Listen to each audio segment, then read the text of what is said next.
নমস্কার, আমি রিম্পা। কেমন আছেন সবাই? আশা করছি সবাই খুব ভালো আছেন, আর আমরাও ভালো আছি। আমার আরও একটি নতুন ভ্লগে আপনাদের সবাইকে স্বাগত জানাই। দুদিন বিয়ে বাড়িতে তো ভীষণই মজা করা হয়েছে এবং আজকে এই জন্য আমার গলাটা একটু ভারী ভারী হয়ে গেছে, হালকা সর্দি মতো হয়েছে, জানি না আবার কবে ঠিক হবে।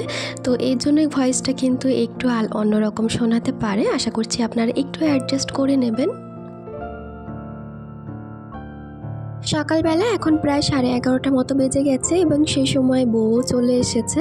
তো আমাদের এখানে তো নিয়ম রয়েছে, বউ যখন আসবে আমাদের কাছাকাছি যতগুলো মন্দির আছে সমস্ত মন্দিরে পান সুপারি আর পয়সা দিয়ে প্রণাম করে তারপরে বউ বাড়িতে আসবে। তো সে সমস্ত করতে করতে অনেকটাই সময় চলে গেছে এবং এই তো বউ বাড়িতে চলে এসেছে। এরপরে কাকিমারা যারা আছেন তারা সবাই বৌমাকে সিঁদুর পরাবেন। সিঁদুর পরানো হয়ে যাওয়া মানে শাশুড়ি মাদের কাজটা শেষ। তো এরপরে আমরা আমাদের মজা আনন্দ যা কিছু হয় সেগুলো শুরু করেছি। আর এখানে দিদি কলসির মধ্যে জল দিয়ে, যেমনটা হয় ইট বা পাথর কুচো সব কিছু দিয়ে সেটাকে ভারী করে বউয়ের কোলে দিয়ে দিয়েছে। তো এবারে টাকা পয়সাও চাওয়া হচ্ছে তার সাথে, যতক্ষণ না দেওয়া হবে ততক্ষণ এটা নামানো হবে না।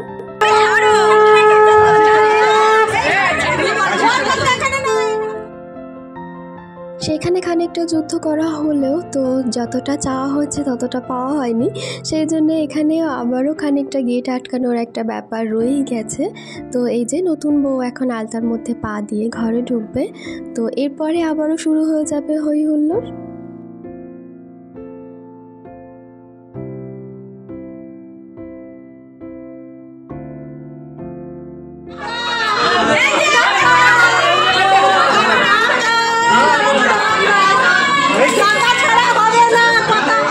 সবার একটাই দাবি, 5,000 টাকা আমাদেরকে দিতেই হবে, কেননা আমরা অনেকজন রয়েছি। তো সেই জন্যে সবাই মিলে অনেকক্ষণ যুদ্ধ চলছিল।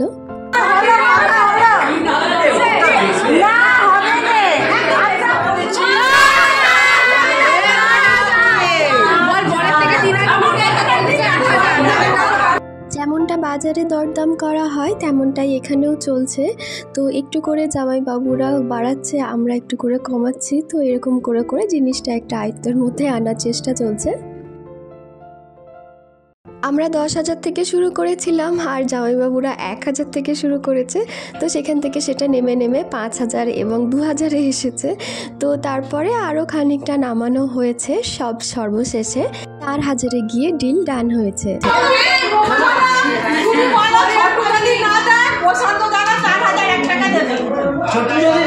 আমি টাকাটা দেবো, 4,000 টাকা দেবো, ঘরটা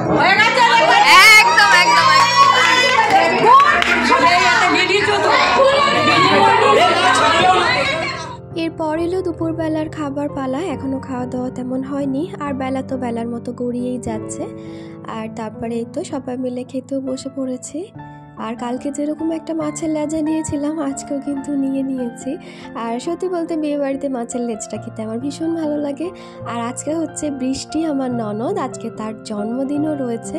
তো সব মিলিয়ে সুদ সমেত আনন্দ যাকে বলে। এমনিতে তো বিয়ের আনন্দ চলছেই, তার উপরে আবার বার্থডে সেলিব্রেট। তো তার জন্য একটা কেক আনা হয়েছিল এবং সবাই মিলে এখানে সেলিব্রেট করা হচ্ছিল। আমরা বাড়িতে যে কজন ছিলাম বিকেল দিকে সেটাই করা হচ্ছিল। বিয়ে বাড়ি অনুষ্ঠান হলে আমাদের বাড়িতে এতটাই আনন্দ হয় সেটা ভাষায় বলে প্রকাশ করা যায় না। তো এই তো কেক কাটা শুরু হয়ে গেছে।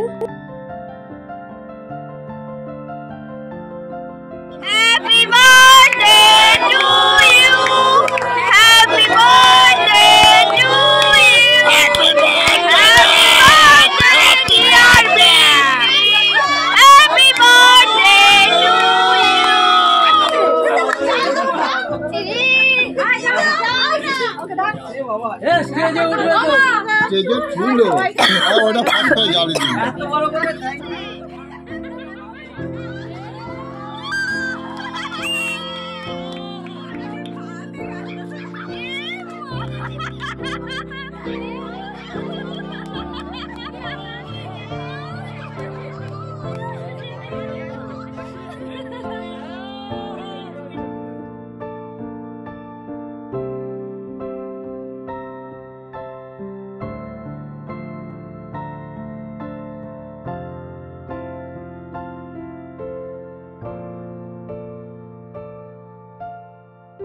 তারপর কেকটাকে টুকরো টুকরো করে কেটে সবার সাথে শেয়ার করা হয়েছে এবং তারপরে কিন্তু আর সেরকম সময় ছিল না, যেটুকুনি আমি ভিডিও এতটা পর্যন্ত করেছিলাম তো ততটাই এডিট করে তারপরে সাজুগুজুর দিকে এগিয়ে গিয়েছিলাম। এবং আজকে আর আমি আপনাদের সাথে সাজটা শেয়ার করতে পারিনি, কারণ আজকে তো আমি আমার ঘরে সাজিনি, আমার ঘরে বউ সাজছিল আর আমি চলে গিয়েছিলাম দিদিদের কাছে সাজতে, দিদিরা ভাগ্নিরা, তো তাদের সাথে সাজুগুজুটা হয়েছে। আর সবার তো একটা প্রাইভেসি বলে ব্যাপার থাকে, সব জায়গাতে তো আর ক্যামেরা নিয়ে যাওয়া হয় না, তো তাই জন্য আর সেটা আপনাদের সাথে শেয়ার করা হয়নি। আর এই তো রেডি হয়ে গিয়েছি। আর এই হচ্ছে পিঙ্কি, এটাও আমার ননদ হয় এবং আমরা দুজনে সবসময় বেস্ট ফ্রেন্ডের মতনই থাকি। সেজেগুজে বাইরে বেরিয়ে এসে সবার প্রথমে যেটা চোখে পড়েছে সেটা হচ্ছে ফুচকা। তো আজকে এই জায়গাটা একটুখানি ফাঁকা ছিল, তো ভাবলাম যে ঢুকে যাই। সবাই মিলে তো আর একসাথে দাঁড়ানো হচ্ছে না, সেই জন্য আশেপাশে যে দেওরগুলো রয়েছে তাদেরকে খাইয়ে দিতে হচ্ছে এভাবে ব্ল্যাক সিস্টেমে করে। আর আমার ননদের হাতে দুটো পাতা রয়েছে, তাই জন্য আমি একটা খাচ্ছিলাম আর ওকেও একটা খাইয়ে দিচ্ছিলাম।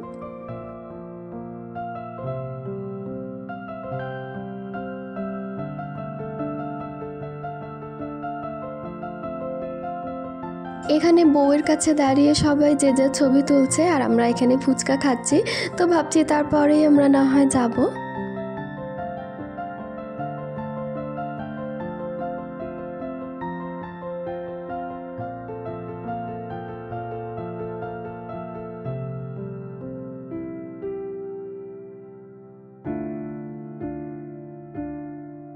আর এই হচ্ছে আমাদের নতুন গ্রুম অ্যান্ড ব্রাইড, আর এখানে সবাই মিলে ছবি তোলাতুলি হচ্ছে। আর আমরা স্টেজার ঘুরছি, খাচ্ছি, ফিরছি, কিন্তু এদের একটাই প্রবলেম যে এদেরকে এক জায়গাতেই স্টে করতে হবে, এরা নড়তেও পারবে না, চড়তেও পারবে না। আর এখানে যারা কনে যাত্রী ছিলেন তারাও এখন এন্ট্রি নিচ্ছেন, ওনারাও কিন্তু এসে গেছেন। এই তো আমাদের যে ননদগুলো রয়েছে এখানে কিন্তু সব কটা বোন দিদি এরকমই হয়, তো আপনারা পজ করে দেখে নিতে পারেন যে আমার কতগুলো ননদ রয়েছে।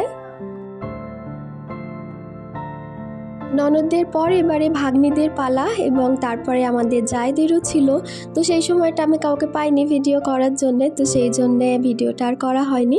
তো তারপরে এখানে আমরা শুরু করেছি কাপল ডান্স। কাপল ডান্সটা এই বছর ফার্স্ট করা হলো, এর আগে কিন্তু কারোর বিয়েতে কখনো করা হয়নি। তো এটার তো কোনো প্ল্যানও ছিল না, যে যেমন পেরেছে সে সেরকমই করেছে এবং সবাই কিন্তু ভীষণ ভালো নাচ করেছে। যেহেতু আমার হাজব্যান্ড কোনোদিনও এগুলো করেনি, তো বাড়ির লোকের সামনে একটুখানি এটার ওর লজ্জাও লাগছিল, তবে যেহেতু সবাই আছে, সবাই সাপোর্ট করছে, তো না করার তো কিছু নেই, তো সেই জন্যই করা হয়েছিল। আর তারপর যেমন সবাই মিলে একসাথে নাচ করা হয় সেটাও করা হয়েছিল। সত্যি বলতে এই বিয়ে বাড়িটাতে আমরা ভীষণ ডান্স করেছি, এরকম কিন্তু কোনো বিয়ে বাড়িতেই করা হয়নি। যেহেতু প্রফেশনাল ডান্সার নই আর তারপর প্রথম থেকে কোনো কিছু ফিক্সও ছিল না, সেই সময়টা যেমনটা মনে এসেছে তেমনটাই করা হয়েছে। জানি না আপনাদের কেমন লাগবে, যদি ভালো লেগে থাকে তাহলে প্লিজ একটি লাইক করে দেবেন। আর আপনি যদি আমার চ্যানেলে নতুন হয়ে থাকেন চাইলে আমার চ্যানেলটিকে সাবস্ক্রাইব করে রাখতে পারেন। আর যারা যারা কাজটি অলরেডি করে ফেলেছেন তাদেরকে অসংখ্য ধন্যবাদ।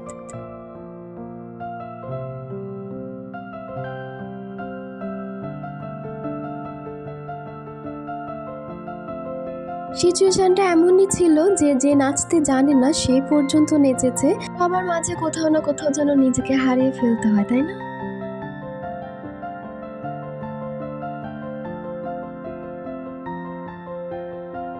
অনেক তো নাচ হলো, এবার তো খানিকটা খেতেও হবে, তো তারপরে চলে এসেছি খাওয়া দাওয়া করতে। এবং এখানে কাকারাও রয়েছে, কিছু বাড়ির লোকরা রয়েছে, আর প্রতিবেশী যারা নিমন্ত্রিত ছিলেন তারা তো অনেক আগেই খেয়ে চলে গেছেন, আমরাই সর্বশেষে ছিলাম। তো তারপরে আমরা সবাই মিলে খেতে চলে এসেছি। আর এই হচ্ছে মেনু কার্ড। রান্নাবান্না সব কিছু ঠিকঠাক হয়েছিল, আর প্রবলেম যেটা ছিল যেহেতু আমরা অনেক রাতে খেয়েছিলাম সেই জন্য সব কিছু ঠান্ডা হয়ে গিয়েছিল। তাহলে চলুন আমার আজকের ভিডিওটি এই পর্যন্তই। সবাই খুব ভালো থাকবেন, আবারও দেখা হবে।